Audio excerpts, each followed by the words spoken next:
Hello everyone, this is LW Gaming and welcome to a brand new installment of Future Langrisser. And we're going to look at is May 19th, 2025 edition. And by time recording, today is the 16th. And you might notice that May 19th is the official release time for this video, before the members only. The reason why it is this short is because I received the data for the next MU somewhat took me a while to get. And now I'm finally able to deliver it, but of course not everything will be on here, just keep that in mind. The one thing I'm not going to show is the event we'll be getting in this MU, because the encryption is still going on with the events, because we were not sure what events are coming, but anyways, I'll let you guys know through the pinned comments if I have more info about it. So anyways, this time around we got two new heroes coming to the game. And maybe some people might expect this update to have like collab update, but not yet. We're not there yet. Although I did notice that the prediction MU cycle, if this is accurate, like I mean previously we were supposed to have a collab the month after this one, but they updated it again and now they pushed that prediction back by another month. So that means we won't be seeing a collab that soon until 2 months from now. Which is unfortunate because, we were anticipating a collab at some point very soon, but now they pushed it back, so I guess we won't be seeing that collab until July. So, yeah, July is going to be a long wait, but hopefully this will all be worth it if they follow the pattern here. So, if they kept it like this, we pretty much have a pattern of like which months is collab and which one is not. So, anyways, let's take a look at what these new characters are.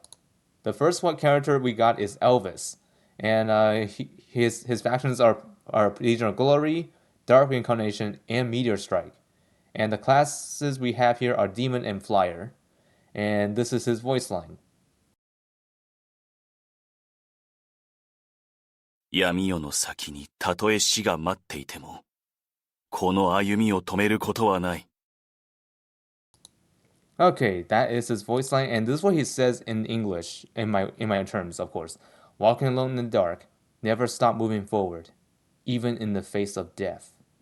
And the voice actor for this character is Kento Ito, or Itu. I don't know how to pronounce the name, but it has a letter O with a special character in there. But anyways, Kento is I would say he has been voicing different characters within the anime or manga series, which is pretty cool to have him on board for Langrisser.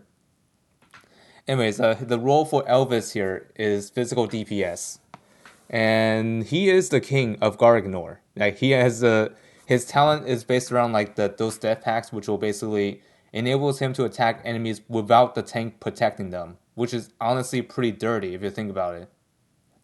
But however, there's some catches though, because this effect will get removed if he took damage, but only on his turn. And also, or when he actively attacks anybody while in this phase. Once this is removed, he performs Act Again, which is absolutely nuts if you think about it. It's like if Elvis is able to act again, like by outside support like Liana or Eshin, Elvis is gonna cause havoc out there. Like honestly, if you see Elvis, just be prepared for his madness once he acts again, and you do not want him to get paired with Eshin or Liana, because these two are enablers for Elvis. So be careful when you fight him. But of course, there are ways to counteract against him because because there's some characters like Virelia, for example. He does struggle against her, but just keep that in mind.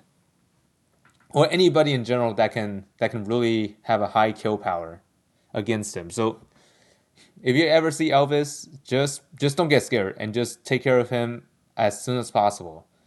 Otherwise, he might just cause some problems for you later down the road. And also, he's capable of stunning you only if you're not protected by a tank. And also, keep in mind, even though if you're not guarded, doesn't mean that tanks are immune to stun, because they do get stunned too, as if they are not immune to stun, that is. And they're the main target. So if Elvis is targeting something else that's not a tank, the tank that's protecting it is not going to get stunned. But however, if the tank themselves are the main target, they will get stunned if they're not immune to it. So be careful when you're out there. And next up we got is Rhea. I'm not talking about Rhea from the Fire Emblem Three Houses, who is the priest. This one is a different Rhea, Langrisser's Rhea, and her role is physical DPS, just like Elvis. But her trait, her way how she battles out there is way different than Elvis because Elvis is focused on single targets, but for Rhea, she's AOE specialist. So think of her like I would say Michelle, but however, not really the same way because they're not the same class. Well, aside from infantry though, her classes she's like flyer and infantry, and the factions she's part of are Glory, Strategic Masters, and Meteor Strike. So basically, it's the same class lineup as not class lineup, faction lineup as Elvis, but instead of dark, it is strategic, and this is her voice line. 女王の手、レイヤ、召喚に応じ参上しました。セブリークの運命に関わることであれば、全力で取り組む所存です。And that VA and the VA and this character is voiced by the JPVA known as Aya Endo. She of course voiced different characters in the past, and she's finally voicing the character for the Langrisser, which is Rhea. And this is what she says in English: Rhea, the Queen's hand answers the call. When it concerns the fate of Cedric, I will give him my all. And now let's continue on the role that she has. So basically, like I said earlier, she's a AOE specialist. Her talent is based around her skill usage. So when the more she uses her active skills, she's gonna perform act against. Well, of course, you cannot perform multiple times like Marie Rose, for example. She's not like that, so thank God you don't have to worry about that madness. This will go up to 2 times per turn, which is fair. And also with the 4 to 2 turn of cooldown in order for this to act again, to occur again, of course. So what do I think about Rhea? She's a pretty balanced unit, if you ask me. Elvis also as well, but of course he could be dangerous sometimes. So yeah, be aware of that. And then as for the SP soldiers in this update, they are actually pretty solid this time around. So we got Templar Knight. This time I will be able to show you guys what skills they have. So listen closely because I won't be showing them in the video because since this is a CN explanation after all. So anyways, Templar Knight's skill is Soldiers MDev increased by 45%. When entering combat, increases attack and defense by 25%. If the enemy is demon, then increase attack and defense by 20% more.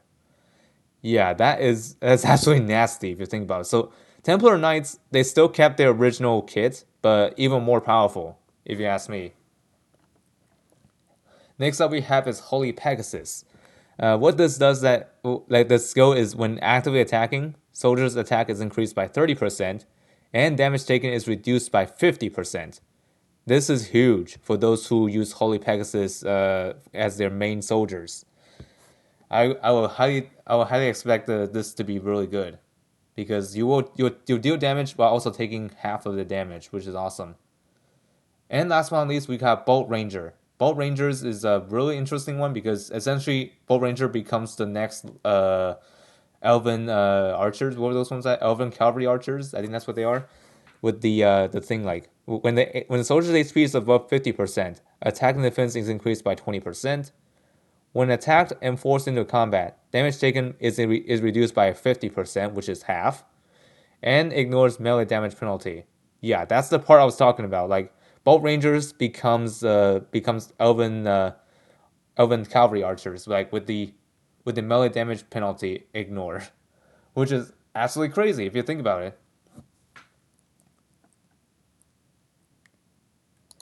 Okay, moving on to the next part, which is casting pattern skills.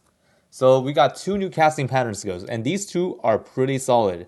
Joe and Connie is the first one getting this. So crit damage is increased by 15% when using code refactoring skill, which is the unique 1C skill. Reduces the cooldown of all other skills by 2 turns. If Joa has been defeated, listen to this. Connie can resummon Joa. Yeah. So basically, killing Joa is no longer her weakness because she just summoned Joa right back up, which I guess makes sense because Joa is not really a real person, but rather a hologram of Joa, of course. Like how does this make any sense? Like on the first time, like where if Joa dies, he does not come back. Well, with this casting patterns, this is no longer her weakness. So now she can just continue causing havoc out on the field. Do I think Joa and Connie is back in the meta? I think so, maybe. Because with the Joa resummon after the defeated, and also I don't think there's even a limit of how many times Joa can be resummoned. Because when I checked on the armor, or I should say, not armor, the skill here, it doesn't say the limit. So I'm kind of feeling this is infinite tries, which is absolutely crazy if you think about it. And the second one we got this time is Ricky. He has been of an underdog in the past. So let's see what Ricky's casting pattern skill does for him. Would it bring him back? Let's see. Attack and defense increased by 5%. When using the talent self-appointed hero effect, gain a command effect. When ally units within Ricky's facing direction take range damage, deals fixed damage equal to 1 times of Ricky's attack to the source of the damage. Yeah, your ears do not deceive you. Basically, Ricky becomes somewhat Betty like, but as long as he's facing in the direction where your allies are. So, like if your ally is being attacked while Ricky is looking at that direction he's looking at, the range attacker is gonna take damage as fixed damage, which is absolutely horrendous if you think about it. So, like some people say, it is a disgrace and also disgusting because Ricky is becoming Betty, but of course not in the same way of Betty though, because Betty, in order for the fixed damage retaliation to activate, is by of course doing damage to allies. Doesn't matter which one it is, like AOE. AOE is actually deadly, so don't do that. But for Ricky's case, it's only range attack, so I don't think it'll be that terrible. But it'll be annoying because basically Ricky becomes a auto arena defense unit, which is absolutely ridiculous. Because now we have like recently they added Dragon Slayer, and he is capable of doing like a arena defense pretty well, surprisingly, if he's well built. That is like people who autos in ADA Arena is not gonna have a good time. Not gonna lie. And Ricky with this casting, oh my goodness. I don't know how much I could imagine how A Arena is gonna do now because Ricky on the field with casting, oh man, good luck with that because you're gonna take a lot of damage. No matter what unit you hit because if there's Betty and Ricky together, they're gonna do some serious damage to your team. Like honestly, what is Zilong thinking when they release casting like this? Oh man. Yeah, I'm just giving those defenders some ideas. So let's just hope that things didn't go to the worse. But of course, if your attacking team are well built, you don't have to worry about that much. Anyways, moving forward, we have new exclusive equipment. This time is Rendel's armor. So yeah, I will expect Rendel's armor to be later, but it looks like they're gonna give it to her soon, actually, for CN's update, which makes sense for them because they have Rendel for a while now. But for us, she's just a recent release. So, anyways, her armor increases her MDF by 10%. At the end of the action, when Box Stream Descent is triggered, you can choose to consume stacks of Chaos Exempt to apply Box Stream Descent to an equal number of allies. So previously you can only apply this to enemies, but now with this armor, you can equip this to your allies as well. But of course, your allies will not get hindered by mobility down reduction, whatever this is. This is used as a purpose of like allowing Rendell to act again in PvP or PvE if you don't have enough enemies to chain. So you can have your allies as part of your chaining targets, so that way Rendell can trigger act again, which is pretty clever and smart way of implementing that to excel her abilities even further. When gaining Chaos Exempt, if the max stack is achieved, the skill with the longest current cooldown is reduced by 1 turn. And that's pretty good for the armor. And finally, additional info on this update.